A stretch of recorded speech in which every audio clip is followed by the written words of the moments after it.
ही दिन जन्म और राजनीति में साथ उदय, डिप्टी सीएम भी बने महाराष्ट्र के जिगरी दोस्तों की जोड़ी। महाराष्ट्र में भले ही देवेंद्र फडणवीस और अजीत पवार अलग अलग पार्टी में हो, लेकिन दोनों नेताओं की दोस्ती की चर्चा राज्य की सियासत में होती रहती है। अजीत पवार को आपने बीजेपी पर हमला करते हुए देखा और सुना होगा, लेकिन वो सीधे तौर पर देवेंद्र फडणवीस पर कभी निशाना नहीं साधते। इसका ताजा उदाहरण महाविकास आघाड़ी की हालिया संभाजी नगर में हुई वज्रमूठ सभा है, जिसमें विपक्ष ने एक साथ आकर शिंदे फडणवीस सरकार पर जमकर हमला बोला। यहाँ सभी नेताओं के आक्रामक तेवर देखने को मिले। कांग्रेस और शिवसेना के तमाम नेताओं ने सीधे तौर पर बीजेपी की आलोचना की। उप मुख्यमंत्री देवेंद्र फडणवीस पर भी निशाना साधा गया, लेकिन अजीत पवार ने देवेंद्र फडणवीस की आलोचना नहीं की, जिसके चलते एक बार फिर दोनों की दोस्ती चर्चा का विषय बन गई।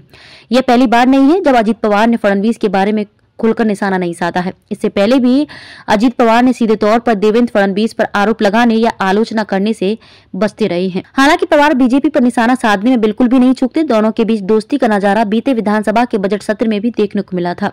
अजीत पवार और देवेंद्र फडणवीस को अगर महाराष्ट्र की राजनीति में जयवीरू कहा जाए तो गलत नहीं होगा। संयोग से देवेंद्र फडणवीस और अजीत पवार का जन्मदिन एक ही दिन यानी 22 जुलाई को पड़ता है।